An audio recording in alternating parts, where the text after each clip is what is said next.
और चलिए अब खबरें विस्तार से और शुरुआत बड़ी खबर के साथ करेंगे। बड़ी खबर आ रही है ईरान से, जहां पर साइबर अटैक से हड़कंप मच गया है। बड़ी खबर, साइबर अटैक की चपेट में ईरानी सरकार के कई अहम विभाग और ईरान के न्यूक्लियर फैसिलिटी सेंटर पर भी साइबर अटैक हुआ है।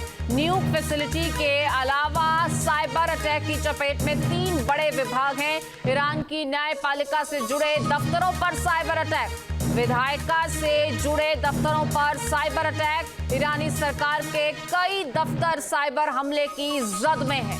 ये बेहद अहम और बड़ी जानकारी वॉर जोन से, जहां इजराइल बदला तो लेगा, ये तो तय था, लेकिन किस तरीके से लेगा इसकी जानकारी किसी को नहीं थी। और अब ये साइबर हमले जो ईरान पर किए गए हैं, इस वक्त की सबसे बड़ी खबर वॉर जोन से आ रही है। साइबर अटैक की चपेट में ईरानी सरकार के कई अहम विभाग हैं और खास तौर पर न्यूक्लियर फैसिलिटी सेंटर भी साइबर अटैक की जद में है। इसके मायने क्या है, जानने के लिए रुक करते हैं हमारे सहयोगी मधुरेंद्र का। जी मधुरेंद्र। देखिए, इजराइल लगातार ये बता रहा है कि किस तरह से वो साइबर वॉरफेयर हो या फिर हाइब्रिड वॉरफेयर हो या फिर इलेक्ट्रॉनिक वॉरफेयर में हो, वो दरअसल अपने दुश्मनों को मात दे सकता है। और उसकी एक झलक वो ऑलरेडी हम देखें तो लेबनान में दिखा चुका है, जिसके बाद हमने देखा हिजबुल्लाह चीफ नसरुल्लाह को उससे निपटाया। अब चूंकि बारी ईरान की है, ईरान ने 200 मिसाइलों के जरिए जिस तरह से अटैक किया इजराइल के ऊपर, अब इजराइल को रिटेलिएट करना है और उसी तरह की झलक को ईरान को भी दिखाई देना है। इससे बड़े साइबर अटैक को शायद ही इससे पहले हम देखें तो ईरान ने कभी झेला हो। और जाहिर तौर पर सीधे सीधे मैसेज है ईरान को कि वो अब तैयार रहे। उसकी न्यूक्लियर फैसिलिटी हो, चाहे उसका मिलिट्री इंस्टॉलेशन हो, चाहे उसकी गवर्नमेंट अफेयर्स हो, चाहे उसके स्ट्रेटेजिक अफेयर्स हो, हर जगह सीधे पेनिट्रेशन इस वक्त इजराइल का है और उसकी झलक इजराइल ने ईरान को दिखा दी है। जिस तरीके से मधुरेंद्र लगातार बम विस्फोट हो रहे हैं, ड्रोन अटैक्स हो रहे हैं, ये तो उससे भी घातक नजर आता है। साइबर अटैक यानी सब कुछ आपका अब इजराइल के कंट्रोल में होगा।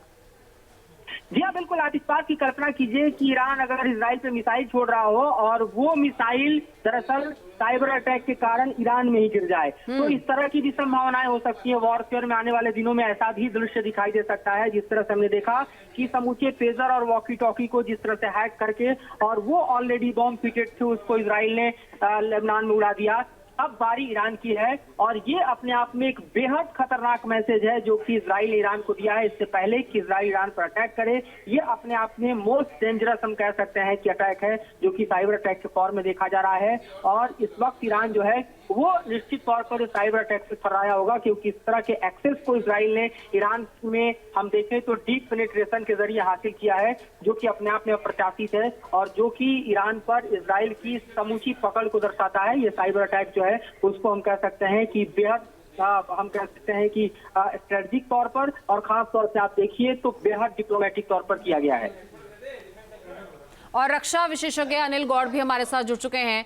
अनिल जी, किस तरीके से इसे देखा जाए, क्योंकि ईरानी सरकार की अगर बात की जाए तो ईरान में न्यूक्लियर परीक्षण की अगर बात हो रही है तो उसमें ये कहा जा रहा है कि सिर्फ सरकार की परमिशन अभी बची है, बाकी सब तैयारी ईरान ने कर ली है। ऐसे में सरकार के जो दफ्तर हैं वो भी साइबर अटैक की जद में है, तो क्या इजराइल की बड़ी जीत इसे माना जाए? देखिए, ऐसा है कि ये जो है ये सिर्फ शुरुआत है ईरान के साथ। इजराइल ने बहुत क्लियर कर दिया है कि जिस दिन 7 अक्टूबर को हमास ने इनके ऊपर अटैक किया, तब से उनकी प्लानिंग बन गई थी और उससे पहले वो कोई युद्ध नहीं चाहते थे। पर जब हमास का अटैक हुआ उसके बाद उनकी प्लानिंग हो गई कि पहले हमास को गिराना है, फिर हिजबुल्लाह को गिराना है और लास्ट में ईरान को, क्योंकि इन सबकी माँ जो है वो ईरान है जी। ईरान ही इनको यहाँ से सब सपोर्ट कर रही थी, जो पैसा, बाकी हथियार वगैरह सब कुछ। इनफैक्ट ये जो हुती रेबल्स है उनको भी ये ईरान ही सपोर्ट दे। सारे मिडिल ईस्ट के अंदर एक ईरान ऐसा मुल्क है जो ये सबको ये सपोर्ट कर रहा है।